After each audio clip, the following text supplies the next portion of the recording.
Hey, this is Joe again, and welcome to another episode of Content Inc.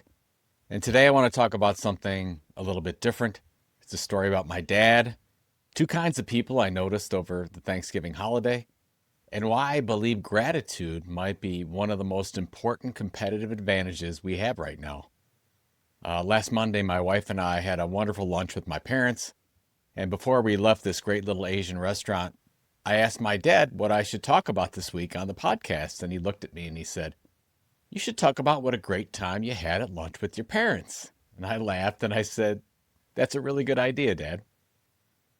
Now, if you listened to last week's episode, you know that my father has Alzheimer's disease, and some days he's with us in every way. Other days, he asks the same question over and over again, and it's hard sometimes. But I'm grateful for all the time we get to spend with him. And a few months ago, I was complaining about the situation with a close friend of mine. And after I finished venting a little bit, she simply said, "At least he's still in your life."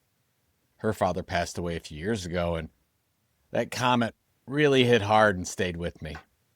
Now, over Thanksgiving week, I kept noticing that there were two very different kinds of people.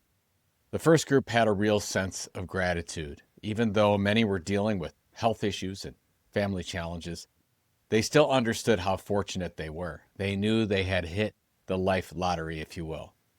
The second group, I'll call the complainers. Life to them was falling apart. Nothing was going right. Everything felt unfair. Same world, same economy, same uncertainty. Two very different mindsets. And that got me thinking about the research around gratitude and how powerful it really is. Scientists have studied this, and in one well-known experiment, researchers divided participants into three groups. One group wrote down a few things they were grateful for each week. Another group wrote down their hassles and irritations. And the third group wrote down neutral events. Everything else in their lives stayed exactly the same. And by the end of the study, the gratitude group pulled way ahead in almost every meaningful way. They slept better. They felt more optimistic. They had fewer physical symptoms. They even exercised more without being asked. The hassles group, the one rehearsing their complaints, did worse on almost every measure. Same lives, different focus. This is why I believe gratitude is not just a personal practice, it's a strategic advantage. Gratitude gives you back the energy you lose when you fixate on everything that's broken. Complaining drains you. Gratitude fuels you. It helps you think more clearly. It helps you stay resilient. It helps you make better decisions.